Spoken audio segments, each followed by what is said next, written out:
There are Iraqi forces this morning continuing their march toward Tikrit, trying to take back Saddam Hussein's hometown from ISIS. It is part of a massive offensive. Joint Chiefs Chair Martin Dempsey heading to Iraq to consult with the Iraqi Prime Minister this week. And ahead of that strategy session, the Prime Minister sat down with Martha Raddatz for this exclusive interview. Now tens of thousands of Iraqi soldiers and Shiite militia are fighting to oust the ISIS extremists who took over Tikrit 9 months ago.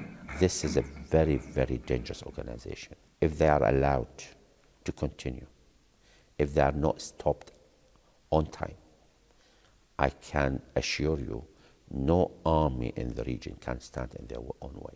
For Iraqi Prime Minister al-Abadi, it's a critical test of his country's military power. We have to stop them for our own sake, and I think the world has to stop them for their own sake. We spoke to al-Abadi in a former palace of dictator Saddam Hussein's. Abadi took office 6 months ago as ISIS solidified its hold on a third of his country, from Mosul in the north to across Anbar province in the west, coming to within 20 miles of the capital, Baghdad. Do you have a sense of what it's like in those areas? I think it's indescribable.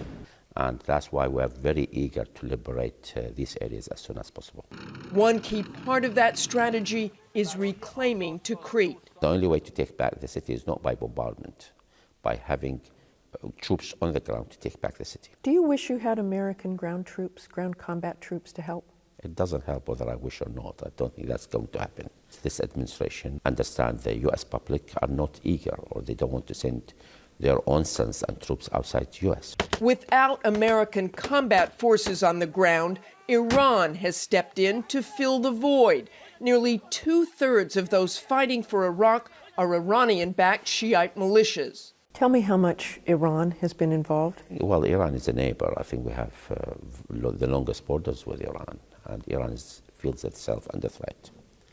So I think they are helping in a lot of ways.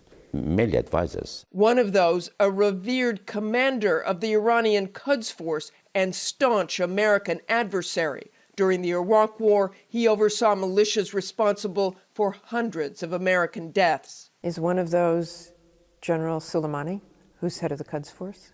Well, he comes and goes. He's not residing here. He just comes to visit and then go.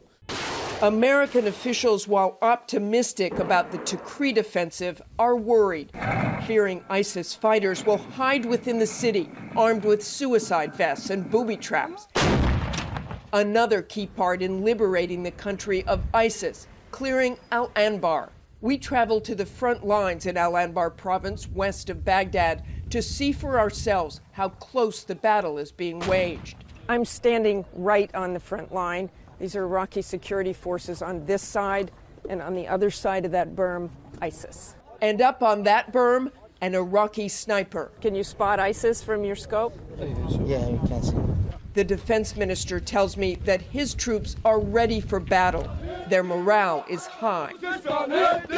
For the prime minister, what the Iraqis need are tactical victories. Al-Anbar, Tikrit. If they can be successful, it will pave the way for a move on Mosul, the heart of ISIS-controlled territory, or Daesh, as he refers to the jihadist group. Once we kick Daesh out, I'm talking about killing Daesh, actually, and we would have killed their own ambition. The retaking of Mosul, you've said you need to take time, you need to have your forces trained. Our timetable is not only time-linked. Is factual linked, facts on the ground. We have to achieve certain things on the ground before. The supply routes. Supply route number 1, air cover number 2, preparation of our own armed forces number 3.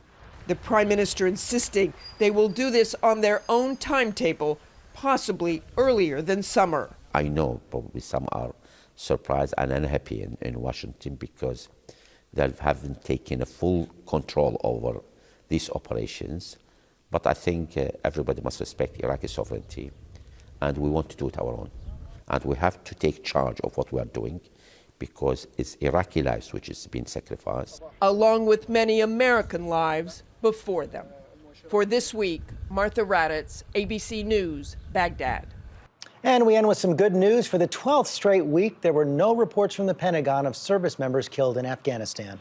That is all for us today. Thanks for sharing part of your Sunday with us. Check out World News Tonight, and I'll see you tomorrow on GMA.